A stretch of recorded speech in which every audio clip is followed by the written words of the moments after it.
Hello दोस्तों, आज हम एक अपोकलिप्स वर्ल्ड वाले मनवा को एक्सप्लेन करने जा रहे हैं जिसमें हम देखेंगे कि हमारा एम्स अपनी दुनिया को कैसे बचाता है। तो चलो एपिसोड को शुरू करते हैं और कैसा लगा ये कमेंट करके बताना मत भूलना। कहानी एक प्री अपोकलिप्टिक दुनिया में शुरू होती है। एक अलर्ट कन्वीनियंस स्टोर में बचता है। लोगों से आइटम्स लेने में अंडरस्टैंडिंग रखने की अपील की जाती है, लेकिन लोग आदेश को नजरअंदाज कर देते हैं और स्टोर में घुसकर जो कुछ भी हाथ लगता है लूटना शुरू कर देते हैं। कुछ फूड फर्श पर गिर जाता है और शेल्व्स हिलने लगती है। ग्लासेस पहने लड़का जिसे हमने अभी देखा, हमारा प्रोटैगनिस्ट CH सुयांग है। वह भीड़ के बीच फंस जाता है, कम से कम एक ड्रिंक लेने की कोशिश करता है। स्टोर बार बार कस्टमर से अंडरस्टैंडिंग की अपील करता है, लेकिन इस स्थिति में लोग सिर्फ अपने बारे में सोच रहे हैं। प्रोटैगनिस्ट किसी तरह कुछ स्नैक्स और एक बोतल पानी पकड़ लेता है और जल्दी से स्टोर से बाहर निकल जाता है। प्रोटैगनिस्ट कुछ आइटम्स उठाता है और एक खाली शेल्फ के पीछे छिप जाता है। अचानक उसे एक बच्चे की आवाज सुनाई देती है जो अपनी दादी को पुकार रहा होता है। प्री एपोकलिप्टिक लोगों से बची खुची डिग्निटी भी छीन ली थी। लोग ज्यादा से ज्यादा फूड लूटने के लिए किसी को भी बेरहमी से पीट देते थे। पिछले 3 महीनों में लोगों को अपोकलिप्स की शुरुआत के लिए तैयार होना पड़ा। सिनेरियो अब पास्ट में बदल जाता है और अब हम समझेंगे कि ये कैटास्ट्रोफ कैसे हुई। ये सब एक खबर से शुरू हुआ जिस पर किसी ने ध्यान नहीं दिया। 3 महीने पहले कुछ वेबसाइट्स ने एक एस्टेरॉयड के बारे में बात करनी शुरू की, जिसे X1 रामा के एस्ट्रोनॉमर्स ने खुलासा किया कि यह संभावना है कि रामा सौर मंडल में प्रवेश करने के बाद पृथ्वी के बेहद करीब से गुजर सकता है। जैसे ही यह खबर आई, प्रोटैगनिस्ट में दिलचस्पी लेने लगा। उसका कोवर्कर चिंतित था क्योंकि वह हर दिन ओवरटाइम कर रहा था। एक एम्प्लॉई ने महिला से कहा उसने सुना है कि प्रोटैगनिस्ट का डिवोर्स हो गया है और शायद इसी वजह से वह घर से ज्यादा वर्क प्लेस पर समय बिता रहा है। महिला और ज्यादा चिंतित हो जाती है, लेकिन उसे सलाह दी जाती है कि चीव को अकेला छोड़ दे। उसी समय खबर फैलती है कि रामा बस अंतरिक्ष में तैरता हुआ एक और रॉक का टुकड़ा है। फैली, लेकिन सिर्फ एस्ट्रोनॉमर्स ही चिंतित थे। रामा को आम जनता ने ज्यादातर नजरअंदाज कर दिया। कुछ हफ्तों बाद जब एस्ट्रॉयड सौर मंडल में प्रवेश करने के बाद पृथ्वी की ओर मुड़ गया, तब जाकर टेलीविजन ने इस पर चर्चा शुरू की। प्रोटैगनिस्ट ने यह खबर अपने कोवर्कर्स के साथ एक कन्वीनियंस स्टोर में सुनी।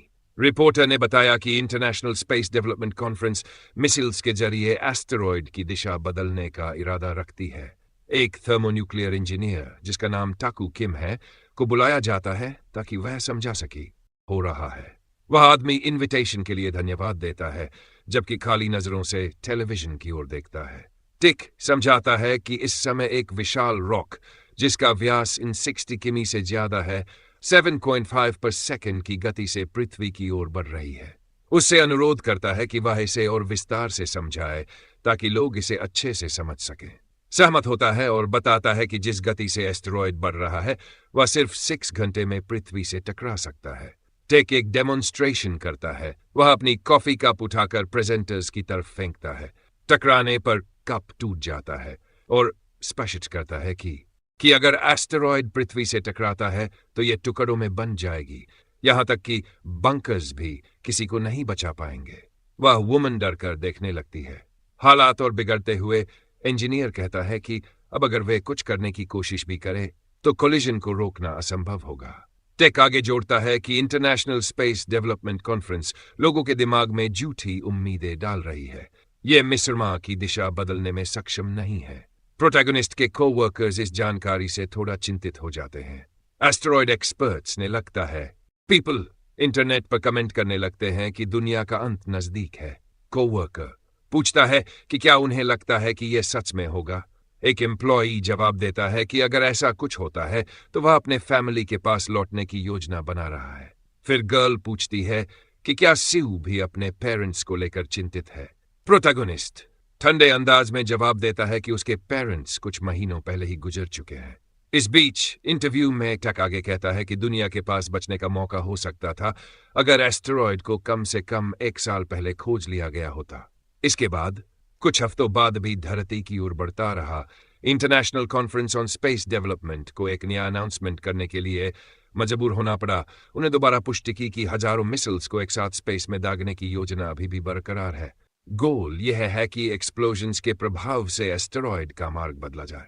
प्रेसिडेंट अपनी ऑर्गेनाइजेशन की योजना पर भरोसा रखते हैं, पॉपुलेशन को आश्वस्त करते हैं कि यह क्राइसिस टल जाएगी। दूसरे देशों ने भी इस योजना का समर्थन किया, लेकिन इसलिए नहीं कि उन्हें इस पर भरोसा था, बल्कि क्योंकि उनके पास और कोई विकल्प नहीं था। इसके बाद कोई और विकल्प नहीं था। कुछ चर्च के अनुयायियों की राय अलग थी। कुछ लोगों का आर्ग्यूमेंट था कि एस्टेरॉयड पृथ्वी की ओर बढ़ रहा है क्योंकि यह पापों का परिणाम है, इसलिए सभी को फाइनल जजमेंट स्वीकार कर लेना चाहिए। कुछ साइंस पर लिखा था कि यह एस्टेरॉयड एक ब्लेसिंग सेंट फ्रॉम हेवन है। प्रोटैगनिस्ट ने कार से गुजरते हुए पासर्स बाय को देखा जो न्यूज से चिंतित थे।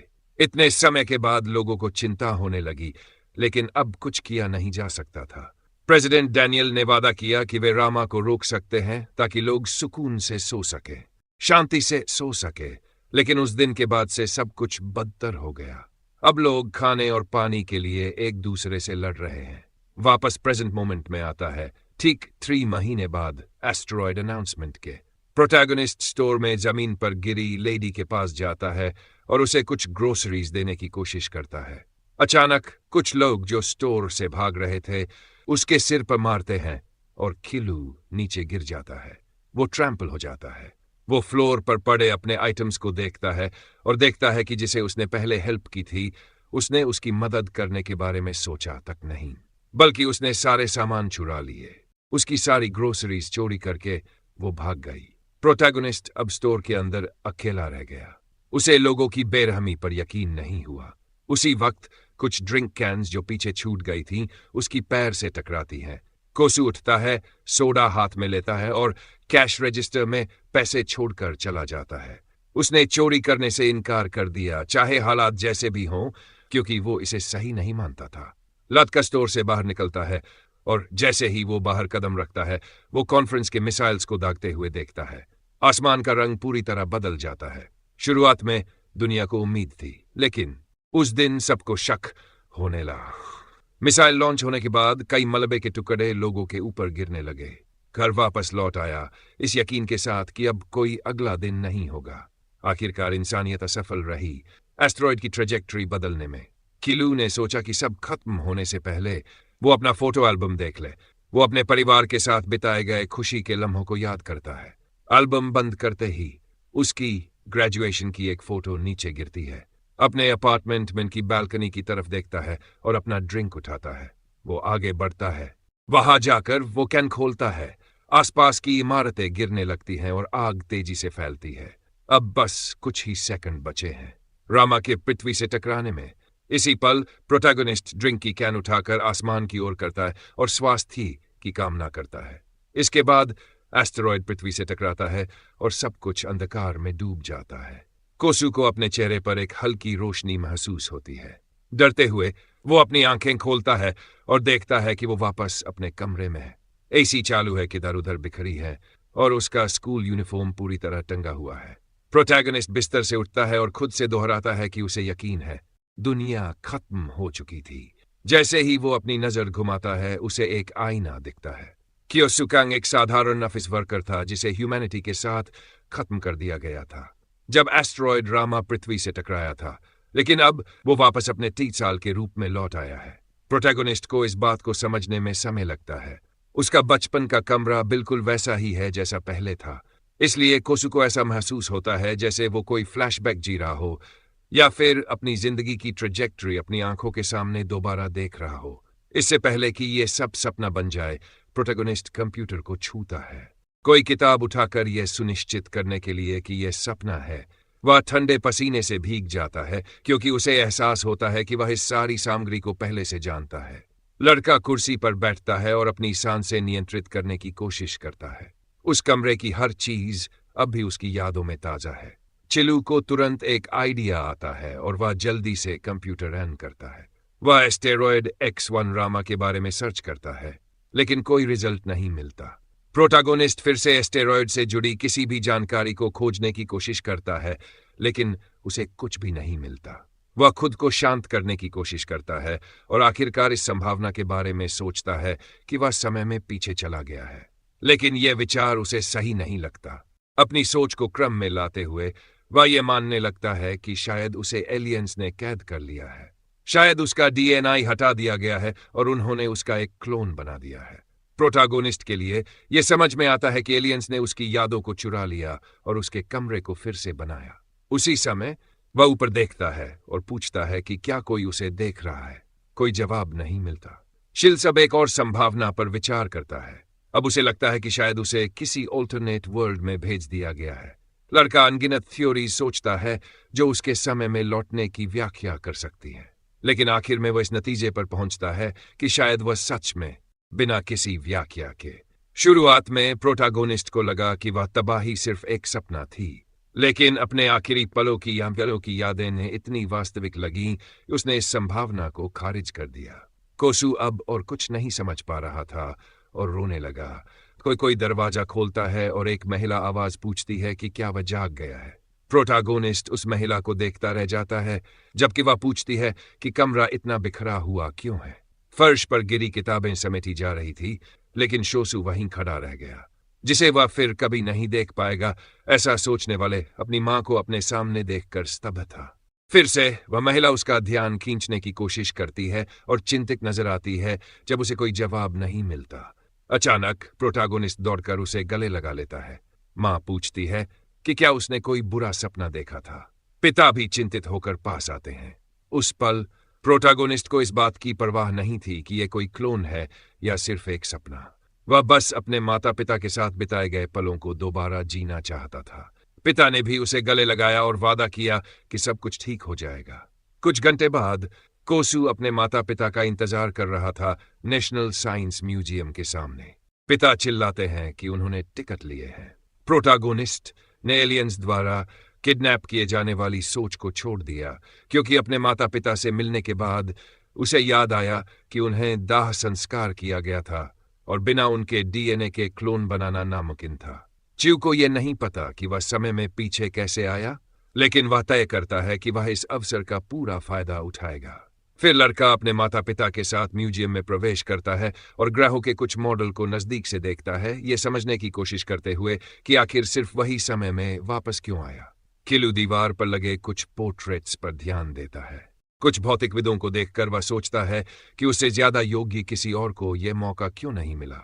उसे यकीन है कि ये लोग राम को पृथ्वी से टकराने से रोकने का बेहतर तरीका निकाल सकते थे। उस भयानक घटना को याद करके प्रोटागोनिस्ट गहरी उदासी महसूस करता है। माता पिता देखते हैं कि वह कुछ पोर्ट्रेट्स को देखकर उदास हो गया है, लेकिन चिलू अपना सिर उठाता है जब उसकी आंखों के सामने एक चमकदार रोशनी दिखाई देती है। वह आगे देखता है और पृथ्वी का एक परफेक्ट मॉडल पाता है। प्रोटागोनिस्ट समझ जाता है कि उसके पास समय बर्बाद करने के लिए ज्यादा वक्त नहीं है, क्योंकि जब वह 32 साल का था तब भी एस्टेरॉयड राम पृथ्वी की ओर बढ़ रहा था। अंतर बस इतना था कि उस समय कोई इसके बारे में नहीं जानता था और इसकी मौजूदगी का पता तब चला जब तबाही होने से सिर्फ 3 महीने पहले था। माता पिता प्रदर्शित पृथ्वी के मॉडल को देखकर खुश होते हैं। कोसू समझ जाता है कि वह अकेला है जो जानता है कि भविष्य में क्या होने वाला है, लेकिन दुर्भाग्यवश उसके पास कोई हल नहीं है। लड़का पृथ्वी के मॉडल को छूता है और सोचता है कि उसे क्या करना चाहिए। पास आती है और पूछती है कि क्या उसे पृथ्वी पसंद है। किलू घबरा जाता है और उसके पिता अपना सेल फोन निकालते हैं, ये कहते हुए कि यह तस्वीर लेने का अच्छा मौका है। मां नायक को पास बुलाती है ताकि पृथ्वी का मॉडल तस्वीर में आ सके। वह सहमत होता है और अपने पिता की ओर देखता है। उसी समय टेलीविजन पर रिपोर्टर ग्रहों के बारे में बात करने लगता है। अचानक चूंकि याददाश्त अतीत में चली जाती है और उसे वह इंजीनियर याद आता है जो कह रहा था कि अगर लोगों को एस्टेरॉयड के बारे में पहले पता चल जाता तो सब कुछ अलग होता। कम से कम 1 साल पहले अगर पता होता तो सब कुछ अलग होता। यह याद नायक को सतर्क कर देती है। पिता उसका ध्यान खींचते हैं और उसे फोटो के लिए मुस्कुराने को कहते हैं। कोसू को एहसास होता है कि शायद उस एस्टेरॉयड को रोकने का कोई तरीका हो सकता है। अब 1 महीना बीत चुका है जब से नायक अपने अतीत में वापस आया है। अब वह हेन हाई स्कूल में प्रवेश कर चुका है। टीचर क्लास में प्रवेश करती है और नए छात्रों का स्वागत करती है। वह अपना परिचय योरा के रूप में देती है। नायक को इस टीचर और अपने कुछ क्लासमेट्स की कुछ धुंधली यादें हैं। चूंकि वह समय में पीछे आ गया है, उसकी पुरानी यादें थोड़ी उलझी हुई हैं। कुछ समय पर उसकी पुरानी यादें अचानक दिमाग में लौट आती हैं। इसके अलावा अपने माता पिता के साथ हुई कुछ बातचीत में नायक को ऐसा महसूस होता है कि उन्होंने पहले भी इन विषयों पर बात की है। उसी समय टीचर योरा एक एक्टिविटी कराने का फैसला करती है ताकि सभी छात्र एक दूसरे को जान सकें। वह समझाती है कि वह एक छात्र का नाम लेंगी और उसे अपना परिचय देना होगा। सबसे पहले जिसका नाम लिया जाता है वह है च्यू। नायक सभी छात्रों के सामने खड़ा होता है। टीचर योरा कहती है कि वह बता सकता है कि वह बड़ा होकर क्या बनना चाहता है। सभी की नजरें नायक पर टिकी होती है। वह इस बारे में सोच में पड़ जाता है और उसे याद आता है कि अपनी पिछली जिंदगी में उसका एक सपना था जो बचपन से ही उसके दिल के करीब था। लेकिन अब जब उसे भविष्य में होने वाली घटनाओं का पता है, उसका सपना पूरी तरह बदल चुका है। उसी पल नायक पूरी क्लास की तरफ देखता है और कहता है कि वह एक एस्ट्रोफिजिसिस्ट बनना चाहता है। टीचर योरा उसकी तारीफ करती है और पूछती है कि क्या वह किसी विशेष क्षेत्र में अध्ययन करना चाहता है। कोसू उन भयानक यादों से पीछा नहीं छुड़ा पा रहा, इसलिए वह जवाब देता है कि वह पहले से ही पृथ्वी की ओर बढ़ रहे एस्टेरॉइड्स का पता लगाना और समय रहते उन्हें नष्ट करना चाहता है। छात्र हैरानी से उसकी तरफ देखते हैं। टीचर योरा भी कुछ पल के लिए चुप रह जाती हैं। उसे बचपन से ही यह एहसास था कि वह कुछ बड़ा करना चाहता है, लेकिन अब उसका उद्देश्य साफ है। वह एस्टेरॉइड्स की ट्रेजेक्टरी का पहले से पता लगाकर दुनिया को बचाना चाहता है। टीचर योरा मुस्कुराती है और जवाब देती है कि ऐसा होने की संभावना बहुत कम है। नायक कहता है कि फिर भी ये मुमकिन है। कुछ छात्र आपस में फुसफुसाने लगते हैं, ये पागल है, जरूर इसने बहुत सारी साई-फाई मूवीज देखी होंगी। एस्टेरॉइड पृथ्वी से टकराएगा, असंभव। चेलू को पहले से इस तरह की प्रतिक्रिया की उम्मीद थी। टीचर सबको चुप कराने की कोशिश करती है। तभी अचानक एक छात्र खड़ा होता है और जोर से चिल्लाता है, टेक्नोलॉजी तो बहुत जबरदस्त चीज है। किलो ये सुनकर चौंक जाता है। उसे इस समय किसी से समर्थन मिलने की उम्मीद नहीं थी। तभी वह छात्र जो उसकी बात से सहमत था उसकी ओर बढ़ा। वह नायक के कंधे पर हाथ रखकर कहता है कि वह भी टेक्नोलॉजी में कुछ बड़ा करना चाहता है। टीचर योरा तुरंत कहती है, टाकू किम, अपने साथी का ध्यान मत भटकाओ। टाकू किम? किलो जल्दी से उस लड़के का नाम पहचान लेता है। अचानक उसके दिमाग में अतीत की एक झलक आती है। वही शानदार इंजीनियर जो सभी टीवी चैनलों पर एस्टेरॉइड के बारे में बात कर रहा था, वह अब उसके सामने खड़ा था। किलो को यकीन नहीं हो रहा था कि टाकू उसके अतीत का हिस्सा था। वो भी उसी स्कूल में पढ़ रहा था, उसी क्लासरूम में पढ़ रहा था। टीचर लगातार टाकू को उसकी सीट पर लौटने के लिए कह रही थी, लेकिन लड़का इतना उत्साहित था कि उसने सुना ही नहीं। वह चिल्लाने लगा, टेक्नोलॉजी जान की टावर है। टाकू नायक को पकड़कर घुमाने लगा और कहने लगा, इतिहास और भविष्य की संभावनाएं टेक्नोलॉजी पर निर्भर करती हैं। पूरे क्लासरूम में सन्नाटा छा गया। किलो उससे पूछता है, क्या तुम मेरी बात समझ रहे हो? टाकू जवाब देता है, हाँ, मैं समझता हूँ। तुम कुछ ऐसा करने की तैयारी कर रहे हो जो शायद कभी ना हो, क्योंकि इसकी संभावना बहुत कम है, लेकिन फिर भी तुम इसे करना चाहते हो। वह तैयार है और यही वजह है कि उसे टेक्नोलॉजी से प्यार है। लड़का आगे जोड़ता है कि प्रोटैगनिस्ट बिना एहसास किए ही टेक्नोलॉजी का इस्तेमाल कर रहा है। टीचर बातचीत में दखल देती है और कहती है कि उसका कॉन्सेप्ट समझना बहुत मुश्किल है। टेक तुरंत जवाब देता है, यह बिल्कुल भी मुश्किल नहीं है, मैं समझाने के लिए तैयार हूं। लेकिन इससे पहले कि वह कुछ और कहता, चिलू उसे रोकता है और पूछता है, तुम टेक्नोलॉजी का इस्तेमाल कैसे करना चाहते हो? लड़का उत्साहित होकर जवाब देता है, मैं सुपरस्ट्रिंग थ्योरी का उपयोग करना चाहता हूं, जिससे कर्लिंग मोशन बनता है। जोश में आ जाता है, जबकि प्रोटैगनिस्ट गंभीरता से कहता है कि वह रॉकेट्स का अध्ययन करना चाहता है।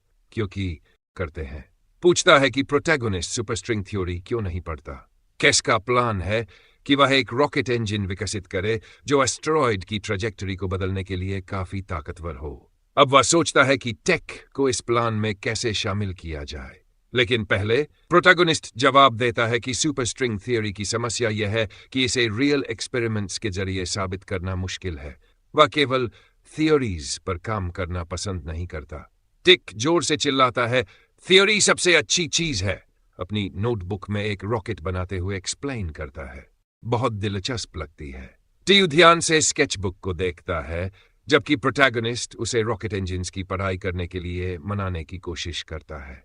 टिक को यह विषय पसंद आने लगता है और वह पूछता है कि क्या वह रॉकेट प्रोपल्शन सिस्टम के बारे में सोच रहा है। च्यू जवाब देता है कि हाँ, लेकिन फिलहाल प्रोपल्शन टेक्नोलॉजी इतनी सक्षम नहीं है कि एस्टेरॉयड को रीडायरेक्ट किया जा सके।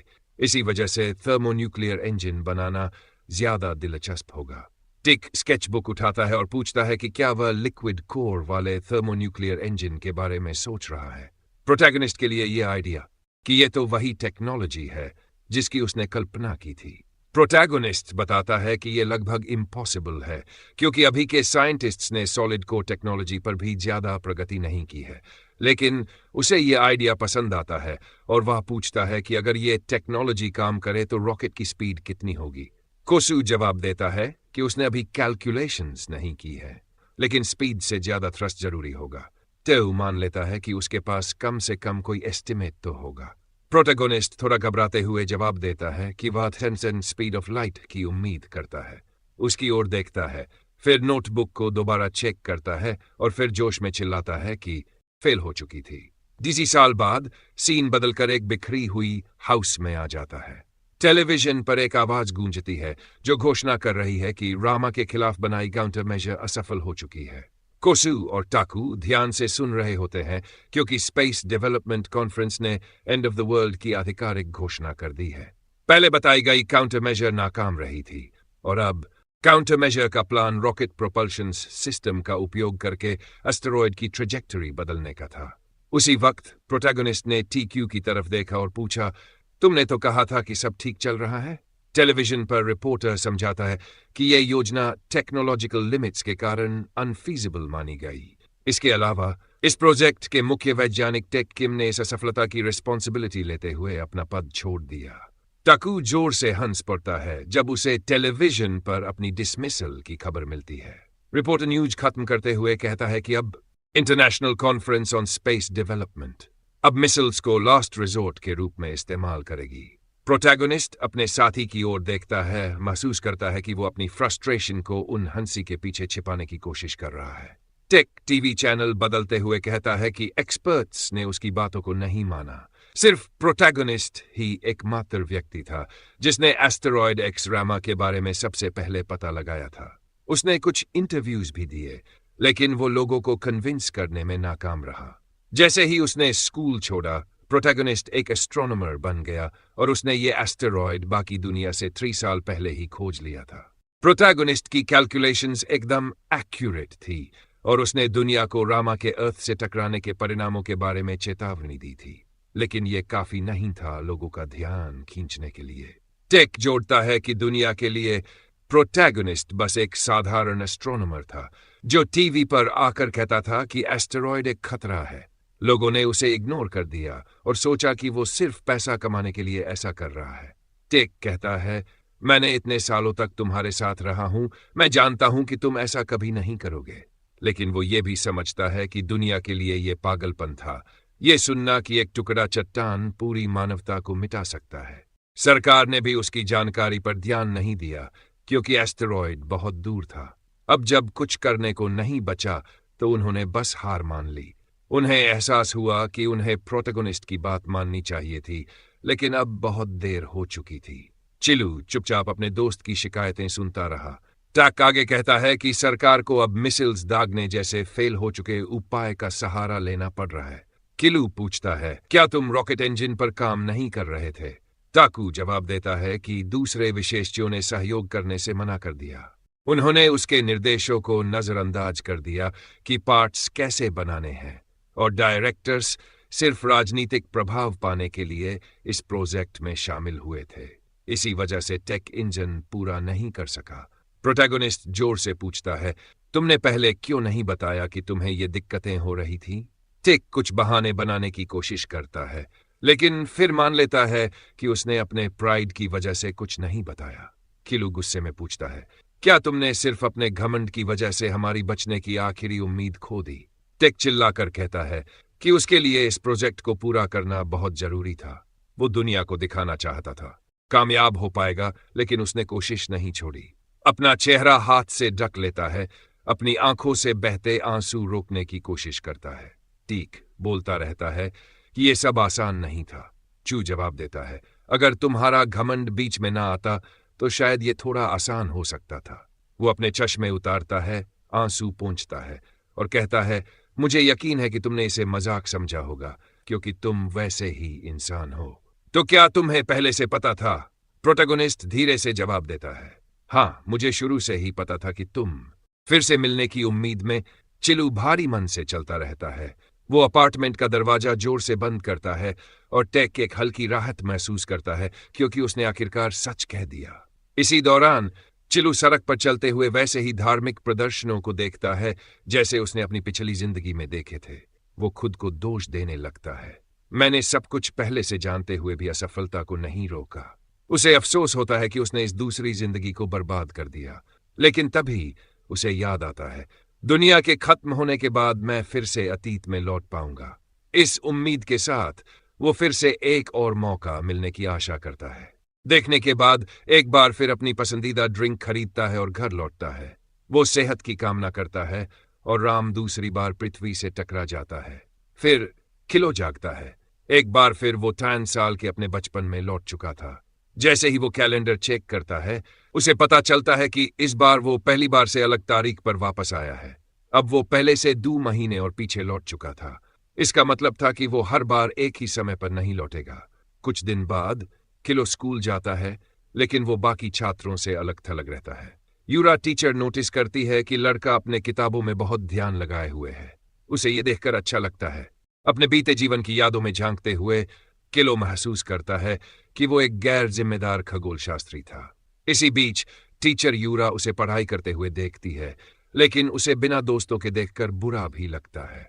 दूसरी तरफ तेयू अपने दोस्तों के साथ मस्ती कर रहा होता है, लेकिन अचानक उसकी नजर किलो पर पड़ती है। वो धीरे धीरे उसके पास जाने लगता है। इस बीच किलो कोशिश करता है कि अपने पिछले जीवन में जो सीखा था उसे याद करे, लेकिन अफसोस उसे एस्ट्रोनॉमी की ज्यादा जानकारी याद नहीं। हालात और बिगड़ जाते हैं जब उसे एहसास होता है कि रॉकेट इंजन के बारे में भी उसे फिर से जीरो से सीखना पड़ेगा। किलो को एहसास होता है कि उसने एस्टेरॉयड के बारे में 3 साल पहले चेतावनी दी थी, लेकिन इसके बाद उसने इसे रोकने के लिए कुछ ठोस नहीं किया। वो खुद को इसके लिए जिम्मेदार मानता है, खासकर इसलिए कि पूरी जिम्मेदारी सिर्फ तेयू के कंधों पर थी, जबकि वह खुद कुछ नहीं कर पाया। इसी पल वो अपनी पढ़ाई पर ध्यान केंद्रित करता है और एक समाधान खोजने की कोशिश करता है जो एस्टेरॉयड की दिशा बदल सके।